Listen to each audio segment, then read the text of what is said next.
Welcome back, everyone, to another episode of In My Experience. Well, I guess this is in everyone's experience.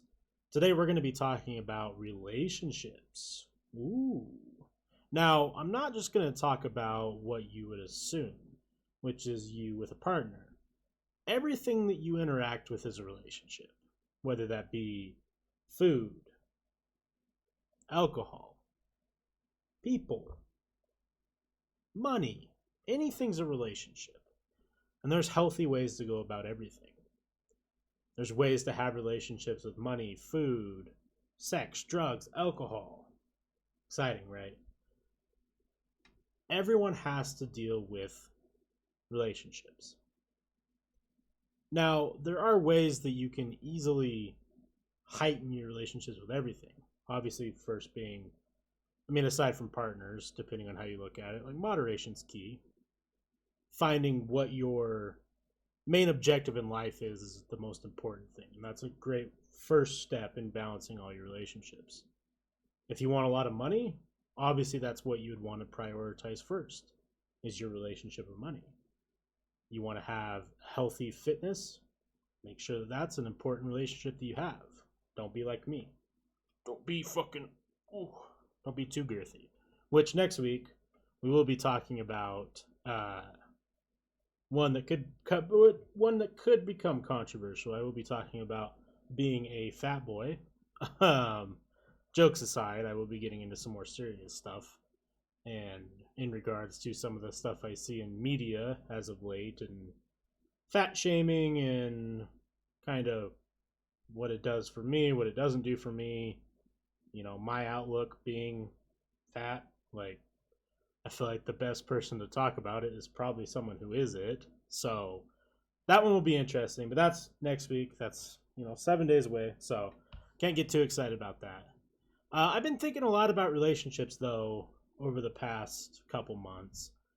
When you start getting older, your relationships with people change a lot, and it's not something that they really talk about. When you're in high school or when you're growing up, that relationships really change, right? And going into 2022, the whole landscape of what it was like even when I was in high school is vastly different. How you have relationships with people is way different than how it used to be. And I know that sounds weird to say, but it is. Like, there's different rules and outlooks and opinions that you have to really take into consideration when you're starting to build relationships with people. And I don't just mean this in like a, you know, partner relationship. I mean this with people, friends, business partners, family members, the whole nine. Like, everything is a relationship. Some of the ones that I really want to talk about are relationships with friends when you're in your, early, mid to late 20s. Kind of my experiences that I've noticed. Friends is a big one that I want to talk about. Family is one that I definitely want to talk about. And then, of course, we'll be talking about partners.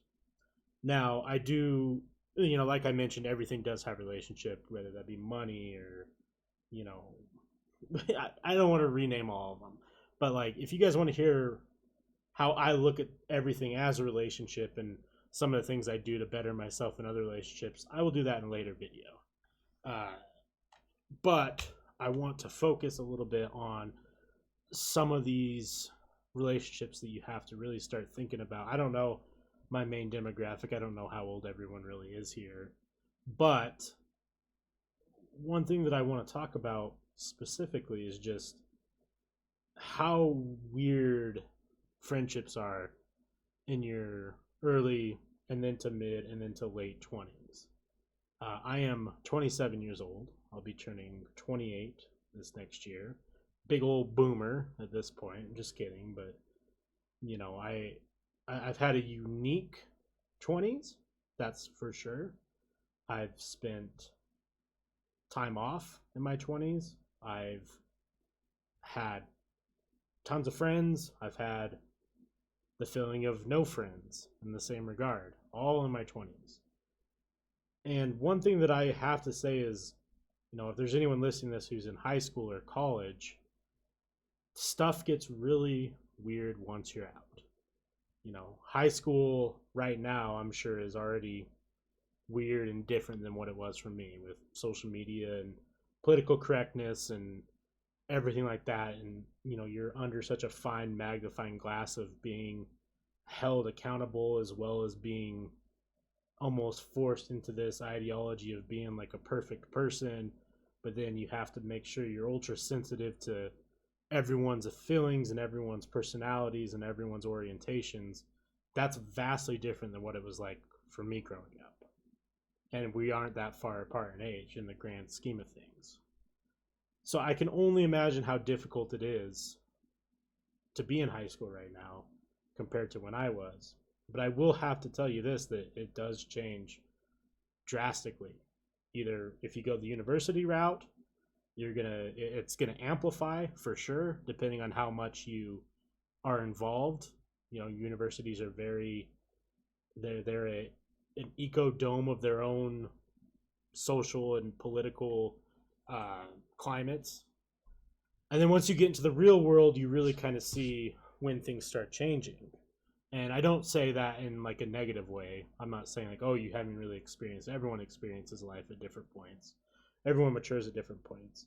Some of the stuff that I want to point out though is, what you find important now, especially with your friendships, is going to change very quickly. I always talk about one important thing being like, I'm not the same person when I was 18. I don't want the same things when I was 18. That changed when I was 20, 22, 24, 26, 28. Like, and I assume it will keep changing, so on and so on, as the further I get older. And that, like, really comes into play the minute you aren't waking up to go to high school, right? Whether or not you have a family that, has got your back and wants you to be, going academic or, getting a good job or whatever it is, like, that's not really what I want to discuss.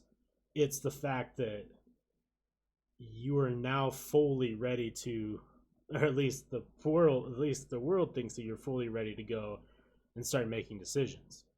And we don't do the best job getting, I think, kids prepared for that, because it does turn into a very weird space, at least in this 2020 landscape, right?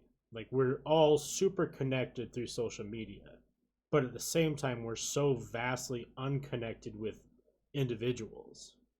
It's like communities and groups are bigger than they've ever been, but one-on-one personal connections are the worst they've ever been, especially through quarantines and COVIDs. And I think that you really need to find out what you want to be doing and surround yourself with those types of people. That was one thing that, even though I love my friends to death, I do. That's one thing that I definitely didn't do. I wanted to do all these things and be all these things, but I surrounded myself with people who didn't want those things as well. And that's not bad on them. They wanted their own things, right? And that's not a negative thing. They're not doing things wrong. They're not doing things bad. But they didn't want the same things as I wanted. But we still commingled. We still hung out. We still spent a lot of time together. They were my friends. They were my family. Like, I don't regret it, but at the same time, if you want to be someone who opens up a business and, goes the entrepreneurial route, you need to surround yourself with those types of people. Make friends with those types of people. Not only is it going to help with your businesses, but it's going to help with your mindset, your progression. Everyone's going through the same thing. But if you want to be an entrepreneur and you surround yourself with people who want to party in their early 20s, you're not going to make any connections. Does that make sense? Like, you need to if you want to party, surround yourself with party people. If you want to go to school, surround yourself with other schoolmates, other students. If you want to become a YouTuber like me, like you want to chase this weird YouTube dream or this weird content creator dream, get friends who are content creators. it makes it's such a quick life hack into your early 20s that I promise you is going to change your life drastically. Is it going to suck cutting ties with, I mean, you don't have to cut ties, but is it going to suck hanging out less with the people that you do now? For sure. But I promise you, those friendships will probably end up dissolving regardless, because the friends that you have now, they will also be going through the same thing. Saying, like, oh, well, I hang out with X and Y who want to do construction, but I want to be a bartender. Well, I should probably make more bartender friends, because it just you get used to, like, you want to be around people who can understand you. You want to be around people who are struggling the same way you are and building towards the same thing. It's such a quick life hack. And you may think that the friendships that you have now are permanent. They're not. It's heartbreaking. I mean, I know some people who still have the same friends as they did in junior high and high school, but that is very few and far between. I have a couple friends that I still talk to that I hung out with in high school, but for the most part, that's it. I don't really have all the friends that I did when I was in high school. People get busy, people start having kids, people start building their careers and their businesses and their lives, and it can change with the blink of an eye. You could be hanging out with someone every day, and the next thing you know, they are out of state or whatever it is. But really, like, the big thing that I want to hit on with your relationships with your friends is surround yourself with people who want similar things. It is the fastest track to happiness and success that I have seen. If you want to if you want to be a gym rat, you want to be hanging out with a bunch of people who sit at home and play video games all day? Probably not. It slowly puts in this little, like, weird thing in the relationship with your friends. Like, it slowly is like, man, am I happy being here? Or am I just here because it's convenient? Am I happy going and partying when I'm not a party person? Or is it just something that I do because that's just what we all do? Something to think about. Next thing I want to talk about is family. Vin Diesel, family. Family's a weird one. Now, I'm in a very unique predicament, obviously. I mean, if you've watched some of my other videos, I am an only child. And going into your late 20s and early 30s, when you don't have any siblings, it's a whole vastly different landscape. I have two parents here that I am close to, for the most part. Aside from that, I don't have a lot of family. At least my own family. I've made friends who I would consider family for sure. The old, I got my brothers type of thing, but it's not the same. We all know it's not. And family, I think one thing that you really, at least, and this isn't, I'm not talking from personal experience, um, you have to start realizing that family isn't always positive.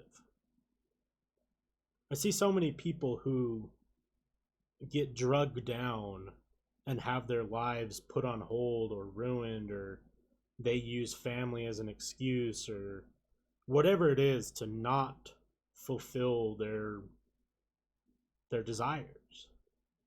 They have either shitty family who tell them that they're worthless or nothing, or they have family that says, oh, you shouldn't be this, you should be that. Fuck them. If you want to be something, go fucking do it. Don't let other people tell you. Don't let a family member tell you what you want to do, what you should do. If your family truly gave a shit, they would let you go do that thing. They would want to see you happy. That's the most important part. If you tell your family you want to go design clothes and they're like, there's no money in that. You're going to be poor. Fuck them. Kick them to the curb. All they're doing is dragging you down. I promise you, that's all they're doing.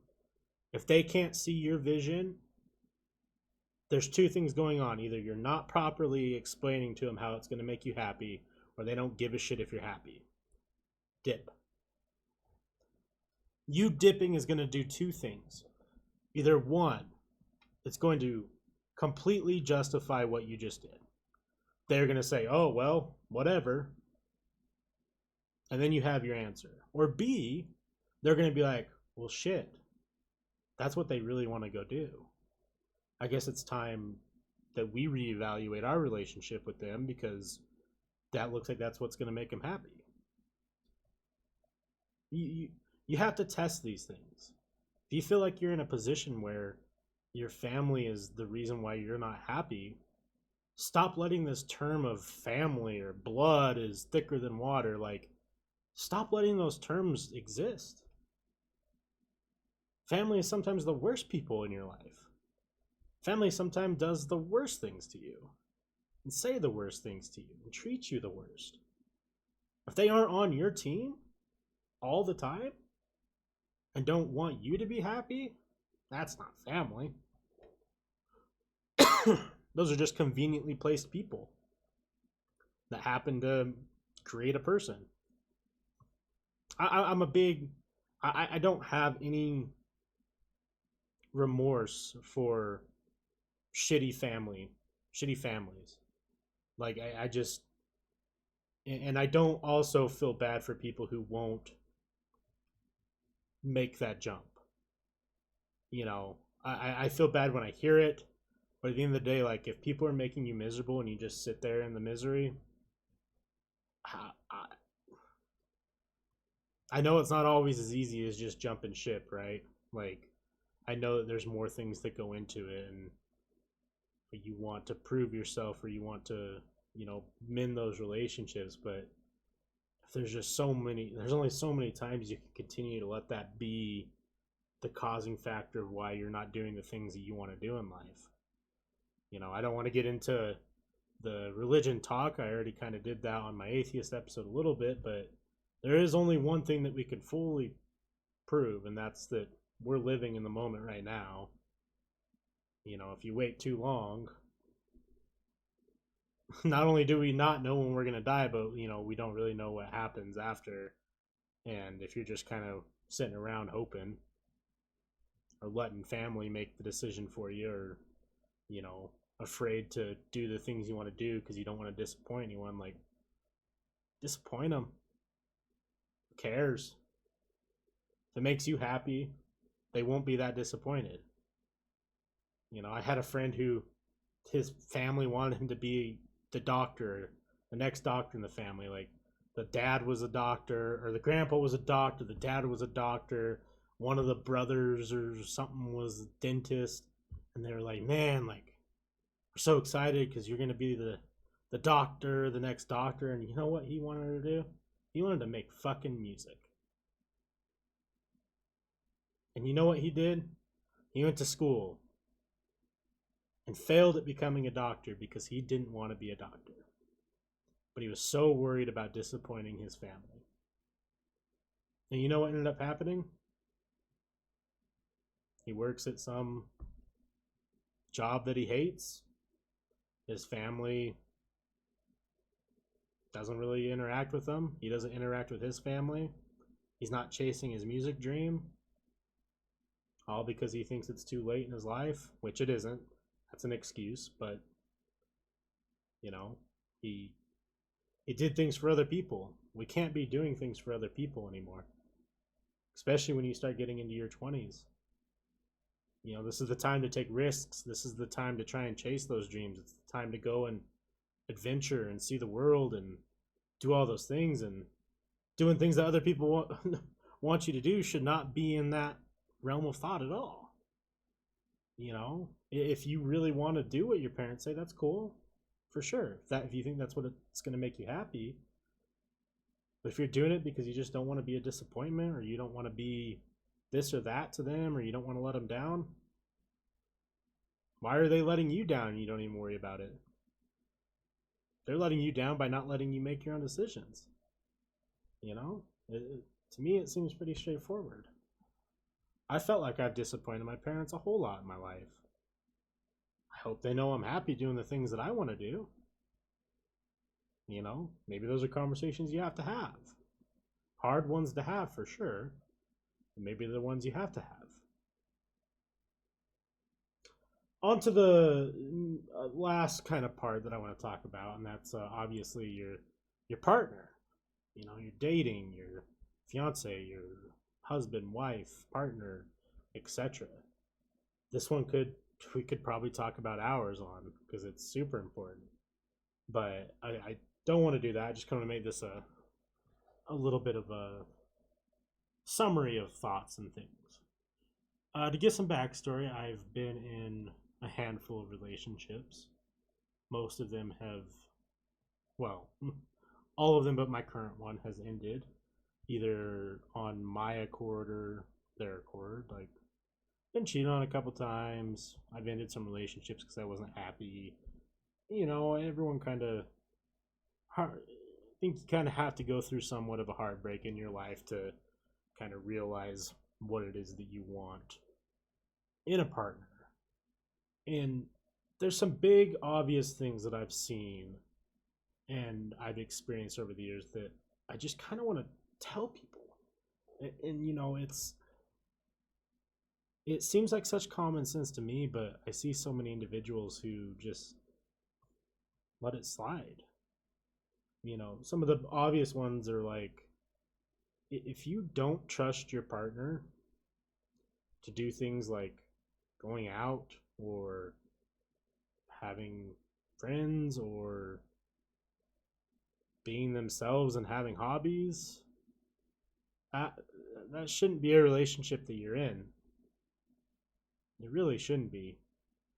If you find yourself fighting more than fuck even once, in my eyes, if you're fighting even more than once a month, that's that's a lot. Why are you fighting so much? Like, originally you fell in love, right? You love this person. So why are you fighting so much? You know, I know there's a lot of people who feel like they can't quit things, like relationships, for example. They can't, they just want it to work, or they want to fix it, or they want to, you know, they get those good days and they want to stick around, but like, you're only hurting yourself. And to be quite frank, like, it's sad. People see it too. People on the outside see it, and I'm sure if this is resonating with you, I'm sure you have friends and family who see it and want to tell you, but they just don't know how to. You know, it's people will fight, you'll get in arguments, stuff will come up, and you know, you just won't agree on it. But you can, if you can't have a civil discussion on why you disagree, that's not that's not a relationship. That's coexisting. You shouldn't be coexisting with someone. Like, that, what's the point? For money, I guess? It just sounds miserable. You know, and I know that, like, there's people who, you know, you get involved in houses or finances, or, you know, you have a kid together or whatever it is, like, and you just are like, well, I guess this is what I have to do. I don't see it that way. I really don't. If you're miserable, all that's going to do is create like that circle of misery, everyone around you. Like, is it harder to leave a situation that, you know, if you have a kid with someone or a house or whatever? Yeah, it's going to be way hard. It's going to get confusing. It might even get super difficult and frustrating. But at the end of the day, like, going through that 2 or 3 months of difficult times getting everything figured out and squared away is better than staying with someone that you hate for years and years and years. And trust me, everyone around you thinks the same thing. They just don't want to tell you. I think there's some other stuff too with relationships that there's some hard truths that you have to realize, especially as young kids, in your 20s and stuff. One thing that I read, I think Tom Hardy talked about it or mentioned it, is like, take sex out of the relationship. Let's say that you aren't having sex anymore with your partner. If that is alarming, or excuse me, sorry, I might cut out that cough, might not, I don't know. If you take sex out of a relationship and you don't see any other positive traits, or you see very few positive traits, you need to not be in that relationship. You really need to get out. You need, not only for yourself, but for your partner as well. That's not fair. Like, we're all, I don't want to get on the sex talk. We can all talk about sex as much as we want, but that's the only reason why you're with someone. It's not going to work out in the long run. Trust me. Like, it could be the best sex of your life. It's going to not fix everything at some point. I know people personally who do the fighting and then they make up sex and it's super crazy good and awesome, and then they fight and then have the make up sex and it's super crazy good, and they're just in this perpetual cycle of being miserable for like 12 days and then on top of the mountain for 1 or 2. Like, not what I want to live, not how I want to live. I want to have like 90 good days and have like maybe one bad one. We all have days where we wake up in a mood. It's fair, justified. Don't want to deal with people's shit. You're a little snappy. You get in a little fight. Like, that's everybody. If you're fighting constantly, especially over dumb shit, if you're what I like to call like what did I used to say? Like an inconvenience queen. Like, if small little inconveniences just piss you off, and you take them out like on partners and shit, like, why aren't the fucking dishes done? Like, it's not a good relationship to be in. Deeper rooted problems. I think too, a couple things that at least I see in, good relationships is, you have to take interest in each other's hobbies. That's 100%. If you're dating someone and you're a gamer and they fucking can't stand it, it's not going to work out. It's going to be a point of confrontation. If you're a gym person and they're just not really into that, it's not going to work out. I promise you, it will turn into these points of confrontation. Why are you going to the gym all the time? Oh, it's because what I want to do. Why are you playing video games all the time? Oh, it's what I like to do on my free time. And then it builds and builds and builds and builds and builds. Don't get me wrong, I'm sure there's relationships that work just fine without having the same hobbies. And I think both partners should have hobbies where they don't commingle them. For example, like, in my relationship, my fiance loves plants. That's her thing. Like, I'm involved in it, I'm interested in it, but I don't actually partake in doing anything with them. I think it's cool, it's fun, but that's her thing, right? And what's a good one for me? I am more of a gamer. She games sometimes with me, but it's not a big prominent part of her. Or I do my podcast and I do my videos and stuff. She knows that makes me happy. She doesn't make them with me or anything like that. It's just something that I do, but she supports it. Like, you have to have those things. And I really do think you also have to find something that you both can do together that you both enjoy. That isn't sitting watching Netflix or TikTok. Like, I really do think that, because it gets to a point where you really need something that you can work together on that isn't just like some sort of hobby, even if it's geocaching or bird watching or just something dumb that you can put energy and effort into together that is getting some sort of result. I don't know. I'm sure there's tons of things that people could think of off the top of their head, and I just can't think of a good one. But you really should have a hobby or two that you both can do on a regular basis. Ideally, which I'm little secret drop here, I'm writing a book on how to like navigate your 20s. We'll see how it goes, but one of the big things that I always talk about is like, or one of the big things that I will talk about is having, a set amount of hobbies that you can do that, you should really spend a set amount of hours on. And, it changes when you get in relationships, right? Like, if you're single, I think a person should really try and find three hobbies. One that is a health hobby that you can do like once a week, once every 2 weeks, i.e., fishing, biking, or not fishing, hiking, biking, you know, whatever you want to put in there. A hobby that you can do every day that is, you know, simple and easy.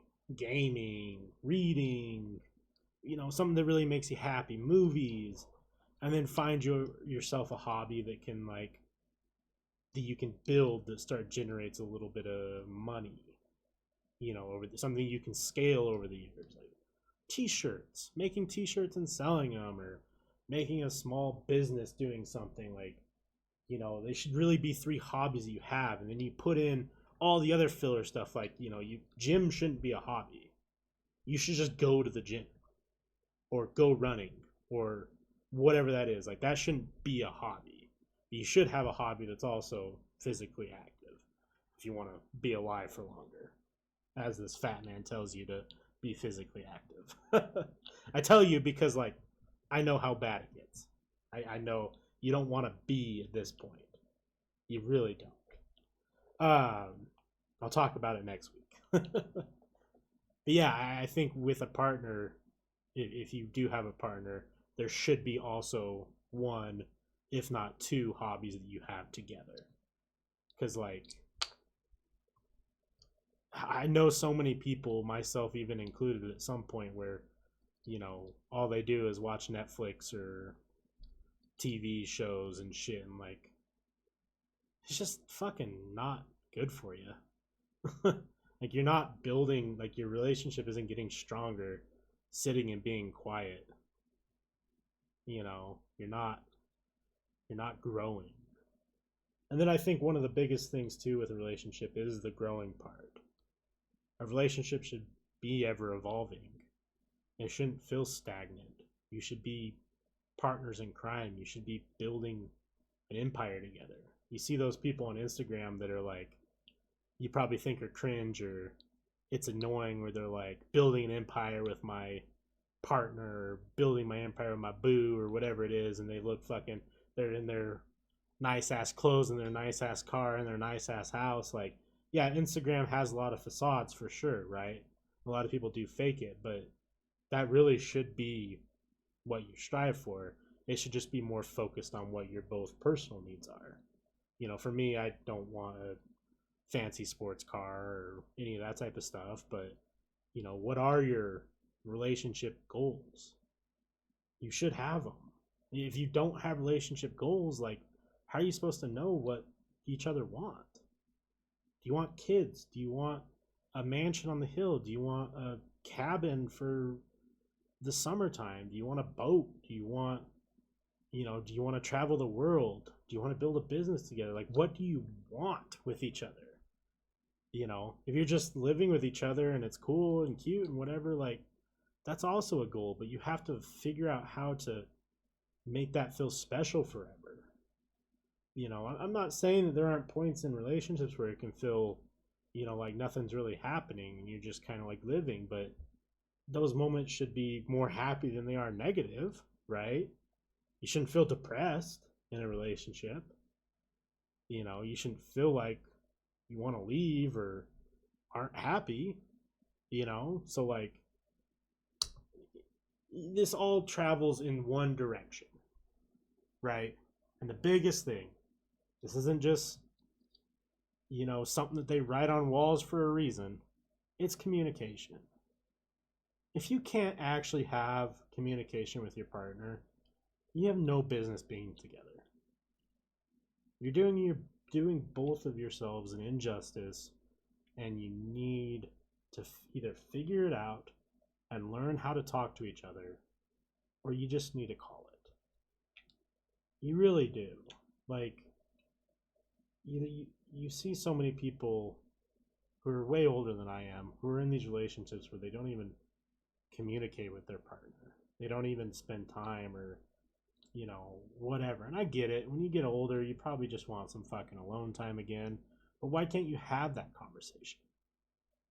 Why can't you be like, hey, I'm going to go do this, this, and this? Or, hey, for the next week, can I just get some alone time?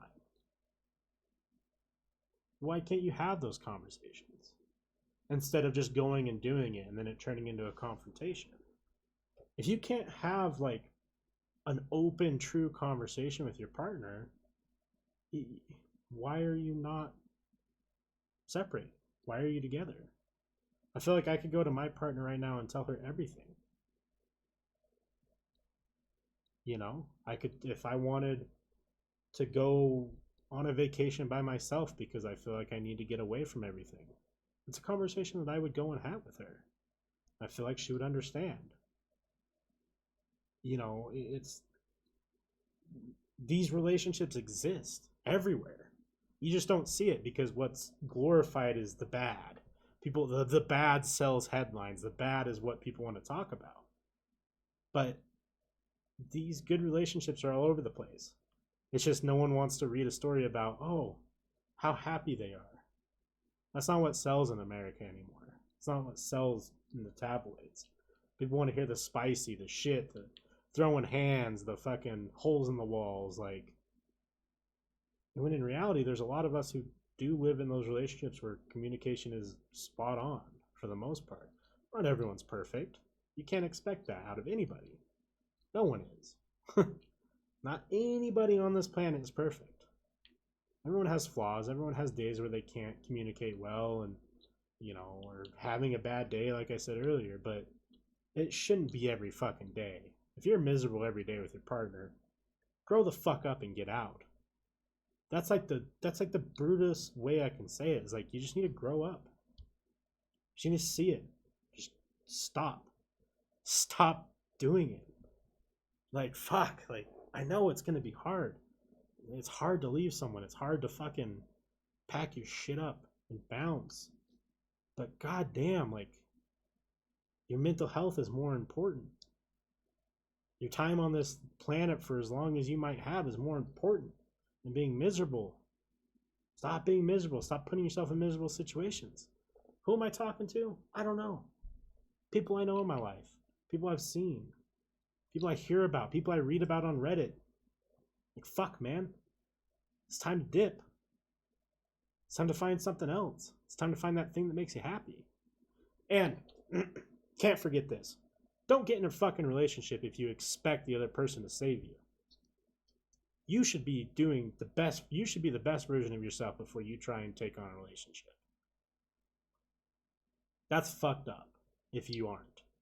I'm not saying you can only be the best part of you before you can even look for someone. No, that's not what I'm saying. What I'm saying is, if you know that you're going through a lot of struggles and you aren't upfront with whoever you're pursuing, and then you throw all those problems onto that person, that's fucked up. It is. That's happened to me, where I didn't know what I was getting myself into until the floodgates were opened. That's not fair to do to someone else. Like, like I just said, no one's perfect, but you should definitely be working on yourself before even thinking about getting into a relationship. If you're going around and you want to like hook up and shit, like, that's cool. Do your thing, right? But don't try and like, man, I need a relationship so bad. I can't find anybody. Why don't insert man, woman, etc. Why doesn't anyone like me? It's not because you're a fuck up. There's someone out there who is interested in almost any type of person. But like, if it's like, woe is me, I can't find a partner, it's probably because you're not partner material. I've been on a lot of dates in my life. I've seen not partner material. and they just expect it's going to work out. No one's going to save you. This isn't Disney. You got to save yourself. That's going to be it for me. I have a lot more that I could say, but I can see my my attitude starting to rise on this, and I don't want to say shit that, you know, I don't want to say anymore. I'm good at that. Be in healthy relationships with everything. Do your best to be your best. Find the things that bring you happiness. Cherish the ones who care for you and want you to be happy. And don't put yourself in bad situations. My name is Wes with Top Shelfers. Thank you so much for watching. Have a great rest of your day. Peace.